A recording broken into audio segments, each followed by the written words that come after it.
계속해서 증권부 김원규 기자와 얘기 나눠보겠습니다. 김 기자, 한국은행 피벗이 38개월 만입니다. 맞습니다. 계속 언급해 드렸듯이 이제 3.5%인 기준금리가 이제 0.25%포인트 인하됐잖아요. 지난 2021년 8월에 이제 0.25%포인트 이제 인상한 이후 이제 통화 긴축에 돌입한 지 38개월 만의 일입니다. 하느니 이 같은 결정한 데에는 경기와 성장 부진 우려 때문으로 이제 풀이가 됩니다. 앞서서도 이제 이창용 한국은행 총재가 얘기했듯이 지금 이런 부분들이 결정적인 역할을 미쳤다고 보고 있는 건데요. 실제 지난 2분기 우리나라 실질 국내 총생산은 이제 1분기보다 마이너스로 역성장을 했죠. 분기 기준 역성장이 2022년 4분기였는데 이제 이 이후에 1년 6개월 만의 일입니다. 다시 말해서 금리를 낮춰서 이자 부담 등을 좀 줄여줘야 민간 소비, 투자가 살아날 수 있다는 얘기죠. 특히 통화 정책의 목표인 2%가 이미 달성이 됐고요. 지금 이제 1%대를 기록하고 있죠.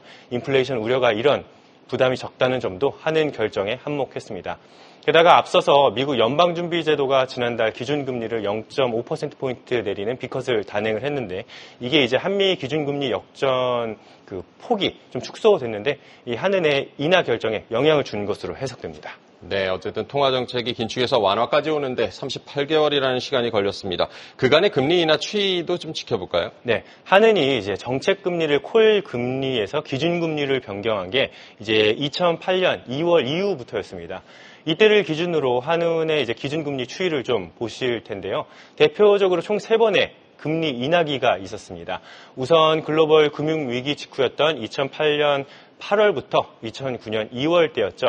이 기간 이제 5.25%였던 기준금리는 2%대까지 떨어집니다. 이후에 유럽 재정위기발 성장 둔화기로 2012년 7월부터 2016년 6월까지로 소폭 올랐던 기준금리가 3.25%에서 1.25%까지 하향 조정됩니다.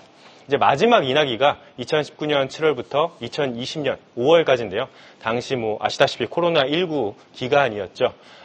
기준금리 1.75%에서 0.5%대로 내려앉으면서 사실상 제로금리 수준까지 떨어졌다. 이렇게 봐도 될 것 같습니다. 네, 그 이후에 이제 본격적인 금리 인상기에 돌입하게 됩니다. 맞습니다. 이제 코로나19를 겪은 이후에 기준금리 인하 덕에 경제가 점차 회복됐잖아요. 네. 이제 물가 상승 압력이 커지기 시작한 이유이기도 합니다. 이 때문에 이제 한은은 2021년 8월에 0.25%포인트 상향 조정하며 기준금리가 0.75%가 됩니다. 이후에도 상황은 마찬가지였는데 금리는 지속해서 올라서 2023년 지난해 1월이었죠. 이제 3.5%까지 인상되고요. 2024년 9월까지도 그 수준을 유지하고 있었습니다. 이번 인하로 인해서 금통이 14회 만에 그리고 3년 2개월간 유지해온 긴축통화 정책 기조를 완화로 선회한 거죠. 이로써 한은이 연 3.25%의 기준금리 추이를 당분간 지켜보면서 완화 기조를 점진적으로 이어갈 가능성이 높아진 겁니다. 네, 한국은행이 3년 2개월 만에 통화정책을 전환했다는 소식 김원규 기자와 함께 정리를 해봤습니다. 잘 들었습니다. 네, 계속해서 이 금리 인하가 우리 증시에는 어떤 영향을 줄지도 알아보겠습니다. 서상영 미래에셋증권 리서치센터 상무 전화 연결돼 있습니다. 나와 계십니까? 네, 안녕하십니까? 네, 한국은행이 3년 2개월 만에 25bp 인하를 결정을 했습니다. 미국의 경우 비컷 이후에 증시가 좀 상승 흐름 탔는데 우리 증시에는 호재가 될까요? 어떻게 보십니까? 일단 큰 변화는 없고요. 전반적으로 주식시장보다는 외환 시장에 더 큰 영향을 주고 있는 상태라고 보시면 될 것 같습니다. 현재 금리 인하 이후에 주식시장은 큰 변화가 없었지만 방금 전에 이창용 총재가 언급했듯이 점진적인 금리 인하를 좀 언급하다 보니까 지금 현재 1346원까지 달러원 환율이 하락을 하면서 워낙 강세 기조가 좀 이어지고 있는 게 특징입니다. 여기서 이제 주목할 부분은 한국 주식시장은 이러한 기준금리 인하나 재정정책 확대 등 정책 이슈보다는 글로벌 경기에 더 밀접한 관계를 가지고 있다는 점입니다. 이는 한국이 수출 의존도가 높은 나라이기 때문이고요. 결국 한국 주식시장은 한국은행의 금리 인하보다는 수출 통계가 더 중요하다고 볼 수가 있습니다.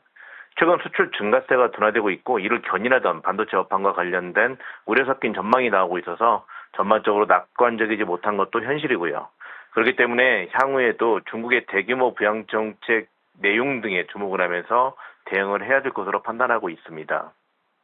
네, 한국은행의 이번 금리 인하 증시보다는 외환시장에 좀 영향이 클 것이다. 앞으로 우리 그 수출 증가세나 이 펀더멘털 경기 흐름도 잘 지켜보자고 조언을 해주셨습니다. 서상영 미래에셋증권 상무와 얘기 나눠봤습니다. 고맙습니다. 네, 감사합니다. 계속해서 다양한 경제 이슈를 알고 싶다면 구독과 좋아요, 알림 설정 부탁드립니다. AI 캐스터 권미정이었습니다.